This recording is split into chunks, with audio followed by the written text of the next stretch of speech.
Hey everybody, we'll give folks a couple seconds to jump on, and then we'll get started.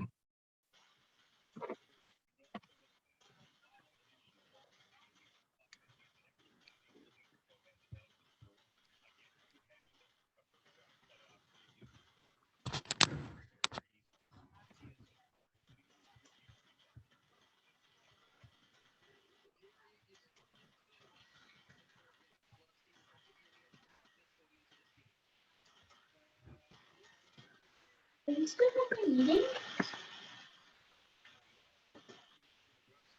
Are you kidding? Okay, maybe we'll get started here, so I don't keep folks too late here. It is a school night, eh? So hey, thanks again for jumping on here tonight. Appreciate you taking the time. We are recording this session tonight, so if anybody misses it, we can get the link out to them, and they can watch away as well. And I just want to start by just saying a big thank you for all of you for stepping up to coach this year. We've had a huge response with player registrations. We have totally exceeded our expectations for players this year across most divisions, and particularly here at 19U, where we've got 6 teams worth of players, which is just awesome. I don't actually remember a time we've had 6 teams at 19U. It's been a while, so it's awesome to see, and we can't do it without all of your help. So thank you to all of you for coaching this year, and for stepping up to help us have a real fun year, fun summer on the ball diamond. If I haven't met you before, my name is Jeff Hoffman. I'm one of the board members at GMBA. I'm shared some of the house league and select duties with Lindsay, who you're going to meet in a second, and look forward to seeing you on the diamond this year. So we're going to start. We got some slides we're going to walk through with everybody, but I think we'll first start by just kind of going around the horn here. You can just do a quick intro for everybody. I don't think I know most folks on the call here, but I don't know everybody. So if you just want to introduce yourself, and maybe if you know if you're a head coach or an assistant coach, or just tell us a little bit about yourself. So Mark Stam, do you mind going first? Sure, I'll be the guinea pig. Thanks. It's all good. First one I see. You're the first one I see. So there you go. Yeah, it's all good. So I'm Mark. I have 3 boys. We've all been through the GMBA program. Love coached against and with some of you guys. So that's been great. Good to see you all again. My youngest is Micah. And he's in his, I guess it's gonna be second last year of baseball. So we're really looking forward to it. Also really excited to have the 6 teams and so many kids. Like, that's great. Really cool. Yeah, totally. Yeah, you got it. Thanks, Mark. Glenn. Yeah, I'm Glenn Pyle. I'm an assistant coach for one of the U19 teams I've coached in the past before. And actually this year, what we decided to do is take 3 of the kids, and one of them is my son, and have them take on the head coaching duties. So I'm just there to sort of help them out and make sure nobody gets in any trouble, hopefully. Awesome. Thanks, Glenn. Trish. My son Zachary. This will be my last year coaching because he's 18, so it should be a good year. I've coached since he was in ball, so so it's been a long time. So a long run. Yeah, that's awesome. Yeah. Thanks, Trish. That's great. Thanks for stepping up again, eh? That's awesome. Yep. Dave. Dave's driving right now, so the camera will be off. I was going to go pick up my oldest. So Nathan's on the U19. I have Connor. He's 2 years younger. And yeah, and I know, like, if you have 2 new teams, if you need someone to step up the head coach, I'd be more than willing to do that. I just saw that email the other day. So Awesome. I'm an assistant, but if you need help, head coach, let me know. Cool. Yeah, Cory's our convener. Cory, do you still need another head coach, or are you good? Yeah, we're gonna need one more now. So Trish is gonna do one and looking to fill that last spot. Awesome. Tim. Yes, I'm Tim Coleman. My kids played for a few years now. I didn't coach last year, but I've coached in the past. And yeah, looking forward to doing it again. I'll be a head coach. Awesome. Great. Thanks, Tim. Thanks for stepping up. Cory, do you mind introducing yourself to everybody? Yeah, I know a few of these people. I had a bit of a conversation with Mark there on the weekend. I've known Trish since her kid was in blast ball, probably, or longer. But But thanks, guys, for stepping up. I'm Cory Brown. I'll be convening this league, the 9Us, and I coach a 9U select team. So I'll be around the baseball diamonds a lot. If I don't know the answer, I can definitely get it. So feel free to reach out whenever you need. Awesome, thanks. And then Lindsay, do you mind doing a quick intro for yourself? Hi, I'm Lindsay. This is my first year on the GMBA board. I am the director of Junior House League and the co-chair with Jeff for Select. My son currently plays in 13U Select and House League. Awesome, thanks, Lindsay. As I mentioned, I'm Jeff Hoffman, and helping to provide some leadership around House League and Select. And thankfully, you jumped on board, and I think we'll just jump into these slides here, and we'll get going here. So. This is our third presentation tonight too, Lindsay and I. So we'll do our best not to ramble too much and stay on track here and not mix up every division we've been talking about as well for the last couple nights. So your main contacts at Cory's your convener, as you mentioned. When I roll into senior commissioner, so I provide some support for our older division. So Cory's your person. I'm sure he can get the answer for you, but if you can, I'm here to help too, and we'll figure it out. But if you need anything, our emails are up there. Reach out anytime. Happy to help any way we can. So a bit of a timeline for you. So Cory's, I think, we probably finished finalizing teams. I know we moved from 4 to 6, so a little bit of shuffling to do there to get there. But our hope is to get coaches their rosters this weekend. Eh, Cory? Do you think that's still possible? Yeah, I'm working on it right now. Moving players around, filling in spots. Awesome, cool. So you should have your team roster by the weekend is kind of the idea, and then we're hoping you can connect with the players on your team and the parents with the players that are on your team, or a bit of both, because you got some of the adults register themselves for this league now too. By Sunday or Monday or so. Let them know a couple things. One is their uniforms can be picked up at Hometown Sports. We've had to move that date. Initially, it was going to be April 25th. We had to push it back a week to make it work around. Just the Hometown needs a couple more days to get things finalized. So May 2nd to May 13th, their uniforms will be available to be picked up at Hometown Sports. There's also coach uniforms there. So if you want to grab a hat and a shirt, please do. And you can also grab those for yourselves at Hometown Sports when you go bring your kids in to grab their uniforms. Your gear, the house league equipment is available for pickup next week. So if you got some time on Monday night the 25th or Wednesday the 27th, swing by the GMBA office and we'll get your gear, and you can have that all set to get on the diamond, which is going to start the week of May 2nd. And so the city's telling us that they're going to open diamonds on May 2nd. That's when our contracts start. And so we'll be good to go and start our practices the week of May 2nd and the week of May 9th. And we're sort of calling that spring training. And so at 19U, your practices are, I remember this here, are going to be on Thursday evenings. So either at 6 o'clock or 8 o'clock at Joe Kane, or Friday at 6 o'clock. So those are the 3 practice times that you've got for your teams. There'll be a group at 6 o'clock on Thursdays, 8 o'clock on Thursdays, and then 6 p.m. on Fridays for your practice times. And then all your games are on Monday nights at 8 o'clock at Larry Pearson. Okay. So next week, so that first week of May, so I guess that's probably like May 4th, maybe 4th, 5th will be the first time. 3rd, 4th, 5th will be when you'll be on the diamond. And then again, the same thing the week after that, the week of May 9th. And then games will begin May 16th. And so you'll see on your schedule on the GMBA website, all your practices laid out, and those first 2 weeks will be practices, and then the game schedule starting on May 16th. New this year, we've added a tournament in, and we're actually trying to find a way to move the tournament dates around for you right now at 19U if we can. And we're having a little bit of trouble doing it, so I'm not sure if we're going to be able to, but we're going to try. We had a little bit of feedback from parents and something that we sort of missed. Just around exams, high school exams, right around that time period too. And that last weekend, that weekend of June 17th, for some of our players might be a weekend that they want to study. So we're going to try to move it around, but I haven't been able to do it just yet. I thought we were able to move it, but we haven't been able to do it yet. So anyways, more to come on that, but right now it's still scheduled for June 17th to June 19th. But the tournament is new. We haven't done a tournament in a couple of years here at GMBA.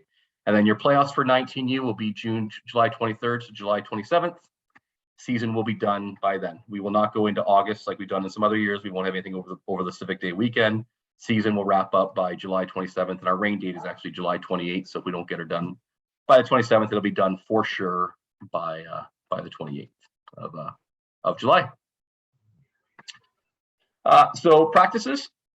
So I love that Glenn was saying that you've got some of your players involved and your kids to kind of help provide some leadership to your team. And I think there's a real opportunity for us at 19U, especially with your older players, to help them provide some leadership to your teams as well. So we really encourage you to find ways to include your players' thoughts, ideas in the planning, setup, and delivery of practice for sure. I think it's a really great way to build some leadership skills in our young baseball players. So some of the things that obviously we want you to start on time, finish your practices on time, plan them in advance. You're going to practice with the other team. So I really encourage you to work together with that other coach to put a practice plan together that you can deliver together, right? We're trying hard. We hope that you won't just have, hey, one team does their thing and the other team does the other thing and nobody talks to each other the whole practice. Try to find a way to work together. Because I think as you know, what happens at 19U, those and a bunch of you have been around for a while, is because your kids have lots of things going on, right? They got jobs, they got other things in their lives, and they can't always make it a practice. So you'll probably seldom get your full team out to all your practices, right? Probably seldom get your full team to all your games, realistically, right? So by working together, you can sometimes have a bit better practice, right? Make sure we got a good warm up in there and a good throwing progression. And I've said this to every group we've talked to so far. Across Guelph minor baseball, we're really emphasizing throwing skills this year and developing really good throwers. It's an area that we think it can use some further development, and we think even at our oldest age group at 19 that we can develop throwers here as well, because our best throwers are our best pitchers, and if we got lots of good pitchers, the game is just better, right? And so we really encourage you to have lots of throwing built into your practice plans. And so I'm not going to go into this in a lot of detail because a lot of you guys have coached for a while here, but in this slide deck here are some thoughts around practice planning, and one here around a good throwing progression here of what we really encourage you to do, right? Have your players working on that four-seam grip when they're throwing a baseball, right? That's the type of grip we want to throw when we throw a ball across the infield. We throw a ball in from the outfield, and for our pitchers, we want them to be able to throw strikes. We want them to throw four-seam fastballs for strikes, right? So they should be using that four-seam grip as part of our sort of throwing progression to start our practices, right? There's a step behind drill that I personally really love as a way to sort of teach throwing and really emphasize that. So there's some there, you can take a look at that. And then for your players too, when they get out to 60 feet, let's have them playing catch with their two-seam. Now that they throw a two-seam fastball, they can switch the grip, throw their two-seam fastball grip or their change up at 60 feet, because we don't throw that enough in our bullpens or in practice. If you want to get good at throwing a change up, you want to get good at throwing your two-seam fastball, you got to play catch with it, I think. Work that into your throwing rotation and your throwing progression, okay?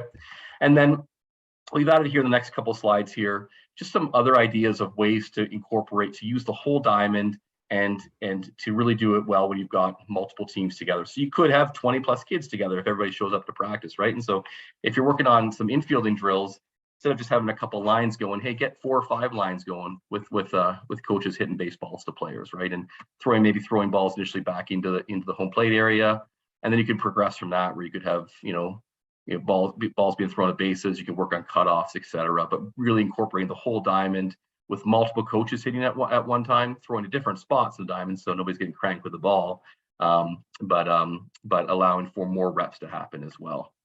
And then during your main practice session, incorporating these sort of key areas into all your practices, right? A good batting practice session, so coach pitch BP.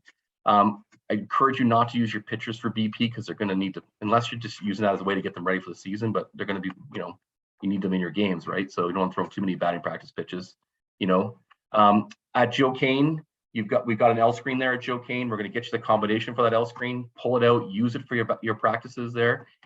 And and one of the underrated skills as a coach is the ability to throw batting practice. If you don't have a coach on your team that throws good BP, it's not a big deal. Flip the screen around and just do some nice underhand side toss to them, or front toss with the L screen there.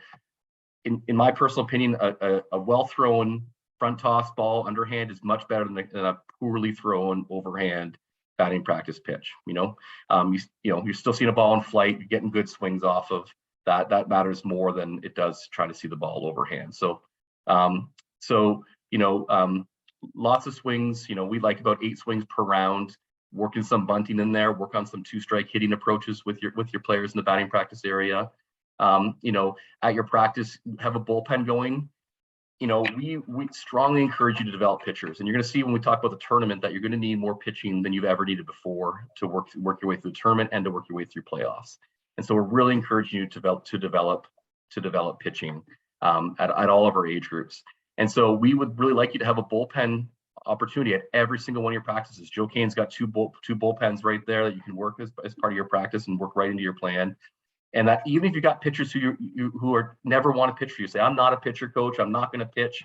We still want you to help. We really encourage them to practice pitching, right? If you don't get them into the game, hey, not a big deal. But hey, we're still trying to develop that skill as develop baseball players here. So we'd love for them to be at least at a minimum. Everybody's throwing a bullpen at your practice, right?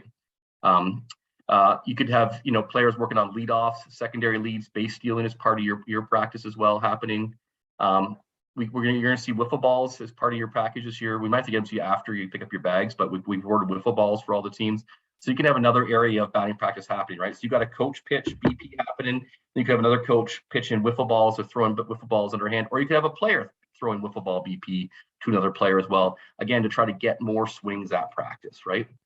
So, and then we got a couple players shagging balls in that area. So those sort of top 5 there, 1 through 5, it could be like one group, like half the team, maybe it's a team all together working on that for about 30 minutes of your practice, from somebody hitting on BP, somebody working on bullpen, somebody working on base running, somebody hitting off wiffles, a couple players shagging, right? And then you rotate around. And then once that's done, about 30 minutes, that whole group would move to those outfield stations, and those outfield players would then move into the hitting station as well. We got tons of space at Joe Kane, right? So you can use all that outfield space. If we got some big hitters on your team, I'm sure you do. You can really move back if so you can run some good stuff in the outfield, because that's what 6 and 7 here are, just using some other space here. So the other half, the other team, while the one group is hitting and pitching and shagging balls in the infield, could be working on throwing mechanics. So you could have do some quick hands competition, underhand tosses, throws on a run, etc. Have some drills, some competition. Relays, etc. And then in spot 7 there, we've got things like, hey, we're working on fly balls, the zigzag drill with those cones. We got quarterback drill, ground balls, just fielding ground balls in the outfield off a bat. Like that's those balls always take wicked hops on us, right? Let's fly balls and ground balls, right? You can work on cutoffs in the outfield, etc. And so the idea here is to try to use a diamond as best you can, have the teams working together. And to deliver a real efficient practice for somewhere between 90 minutes or so, 90 minutes, maybe maybe a little more than that, depending on your group, and to really take advantage of that practice time together. So, you'll get a copy of the slide deck and all these resources that come along with that. Games are up at Larry Pearson 8 o'clock on Monday nights under the lights. And so that's the same as it's been for the last few years. We'll be using all 3 diamonds at Larry Pearson. Rules for the game side are pretty much similar, right? You bat your lineup. There's a 5-run mercy per inning, and then the last inning, either the 7th inning, or if we get close to time limit, that there's an open inning at the end of your game. We need a player to play at least 1 infield and 1 outfield position by the end of the 4th inning. That hasn't changed. And then this rule has changed. Is the maximum amount you can pitch in a game. Used to be 4, we've now moved it down to 3 innings per game. And it's actually not per game, per calendar day. 3 innings per pitcher per calendar day. And you can't pitch on back-to-back days, which when we talk about the tournament, is going to be a bit of a challenge, because you need more pitchers then to help you work your way through the tournament and playoffs as well, because there are some back-to-back days when it comes to the playoffs.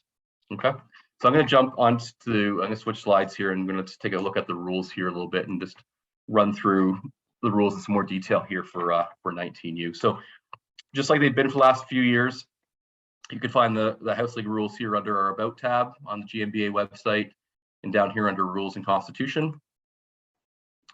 And then GMBA House League rules are right here.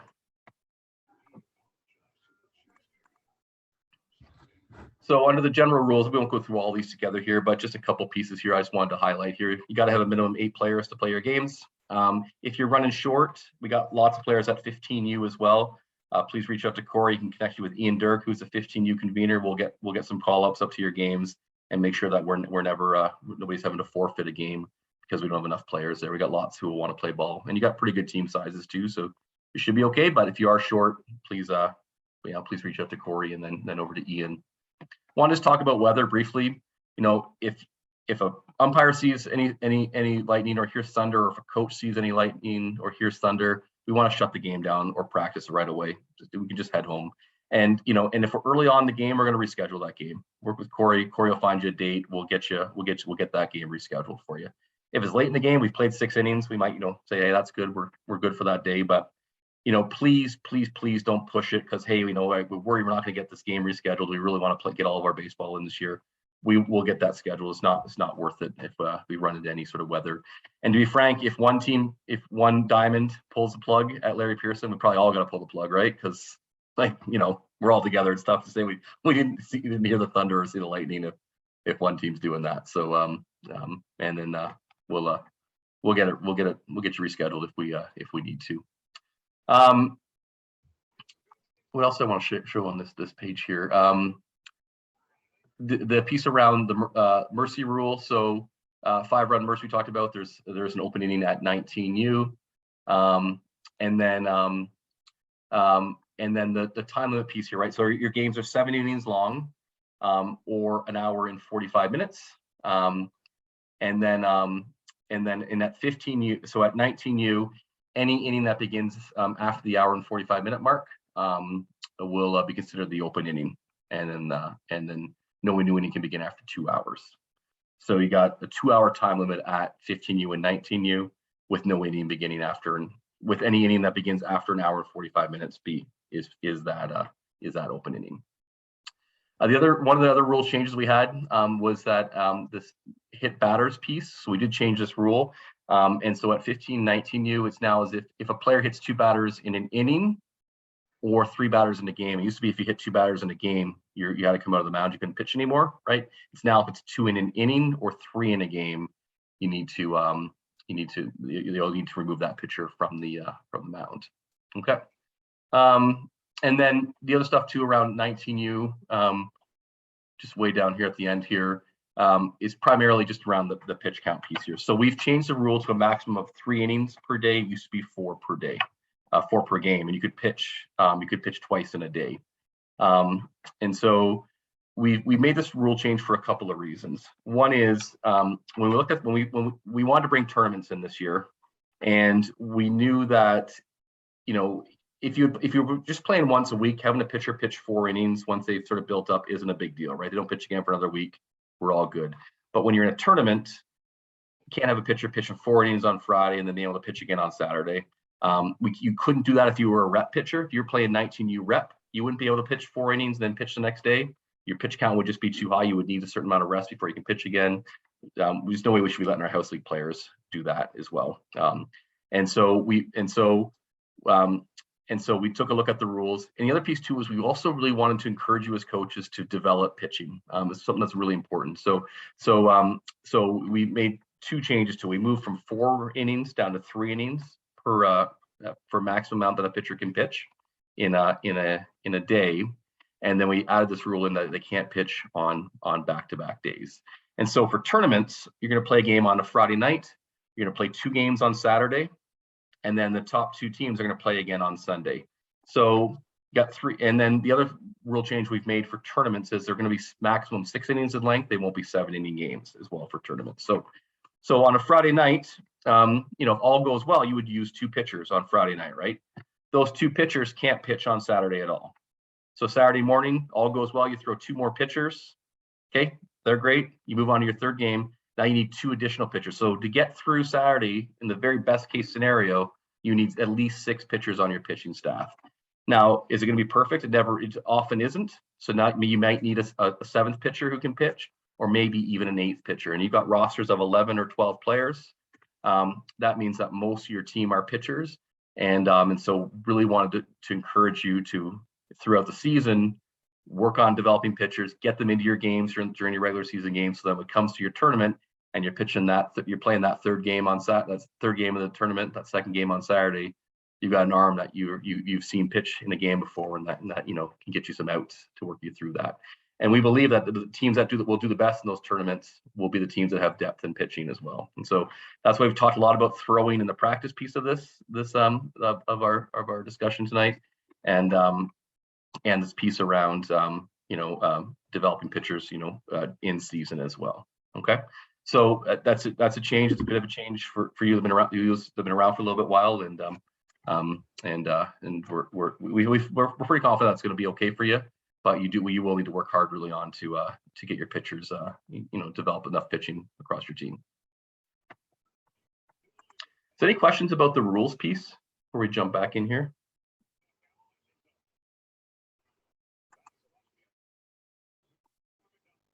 No. Okay. Awesome. Yeah, I got a question there, Jeff. Oh, yeah. Sorry, Marco. Yeah, go ahead. That's all good. Just in regards to the pitching there, like even if they have to throw like one pitch on a Friday night, you can't throw them on a Saturday. Like that's right. Yeah. Oh wow. Yeah. I know. So yeah, you got it. Yeah, I know. It's so yeah, it's gonna be tough for sure. And so it'll be interesting how you as a coach manage this, right? Like how do you obviously we want you to develop more pitching. I've mentioned that, right? Strategy wise too, like do you keep a pitcher in longer than you normally would, to help them, because you want them to eat innings up in that Friday night game, all those sorts of things. It's going to be an interesting strategy point of view for coaches to work through all your planning. Is there any catching rules? There is not any catching rules. No, we've changed those rules. Okay. There are catching rules for the younger divisions, but not at just taking a quick look here. Yeah, we've catching rules at 10U, 11U. But those rules disappear once you move into and there's some catching rules at 13U, but not at 15U or at 19U.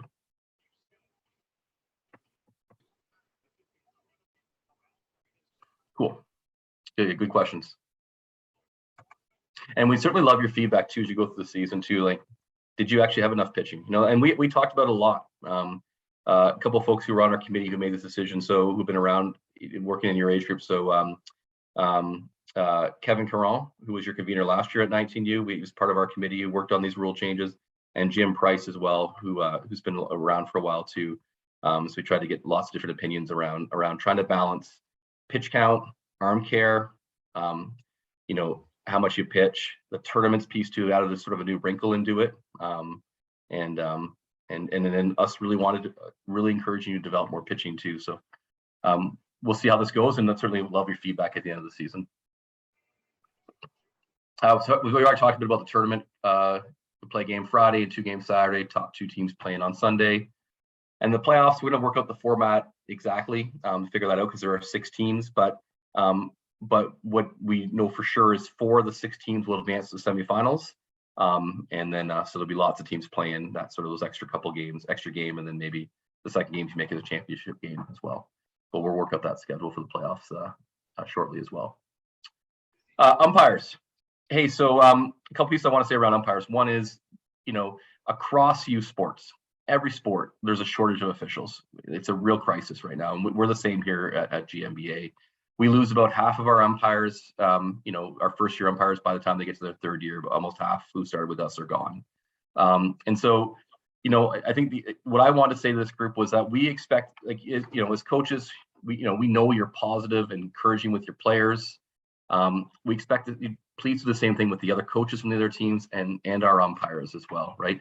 You can absolutely talk to an umpire, ask for interpretation. They're happy to talk to you for you to help to understand the call that they made, right?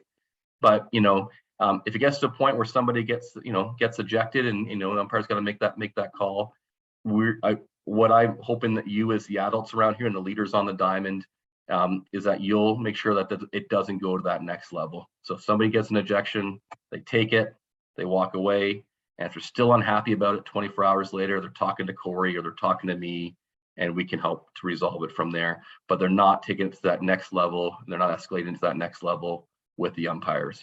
And I say it for coaches, but I also say it for your players, right? And you're dealing with young adults here with lots of stuff going around in their brains.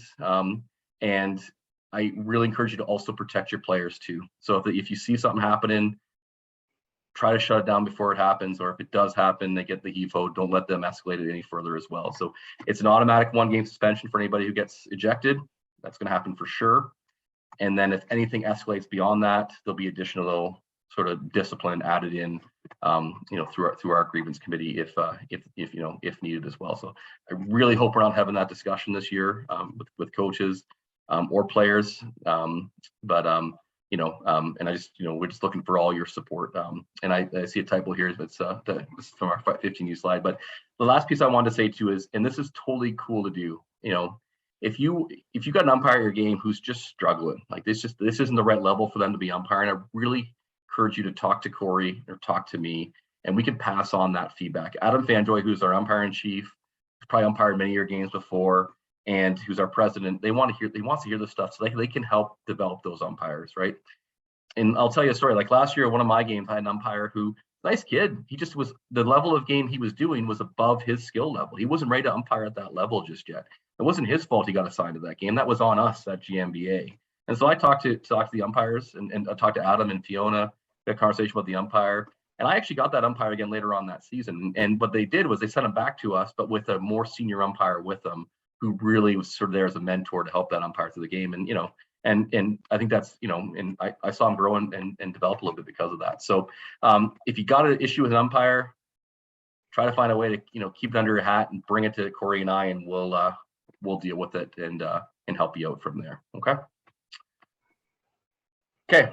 Police checks, usual stuff here. If you coached last year, your police check should be good. So you'll just need to fill out a declaration form. But if you're a brand new coach this year, or you didn't coach last year, you need to do a police check again. And so here's the detail. We'll get this emailed out to you too. But if you live in the city of Guelph, you need to do jump online here. And if you live within, out the count, Wellington County or the townships, you'll need to go to the OPP office. You need the vulnerable sector search done, and GMBA's got some. There's no cost for our volunteers. So if you do it within the city, use this code here. That'll get your police check for free. And then if you got to go to the OPP office, let us know and we'll get you a letter. And so you don't have to pay for that police check either. And then again, like I said, if you've already done if you did yours last year, you can just sign a declaration and let us know nothing's changed, and you'll be good to go. So that's about it. Just sort of next steps here as we wrap up. Get your police check stuff or declaration stuff done as soon as you can, please. End of this weekend, early next week, reach out to your parents, introduce yourself, let them know what team their kid's on, when the uniform pickup is, and any information around when your first practices are going to be, first games, those types of stuff. Come by, grab your gear next week, please. Monday or Wednesday. If you can't make those days, let Cory know. We'll do our best to try to find another option for you to get your stuff. And then if you're really excited to get going here, you want to see some more coaching resources, we got lots on the GMBA website. Just right here at on the main page under coaching, there's a number of coaching resources here. Jump on there and take a run through those. So I think that's it for us. Happy to take any questions if anybody has any.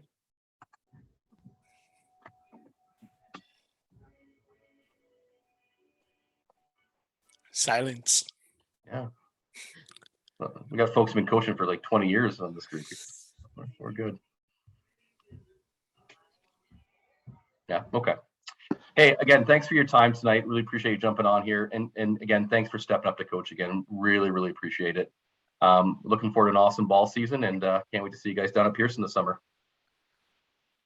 Thanks very much. Have a good night, everybody. Good night. Thanks, guys.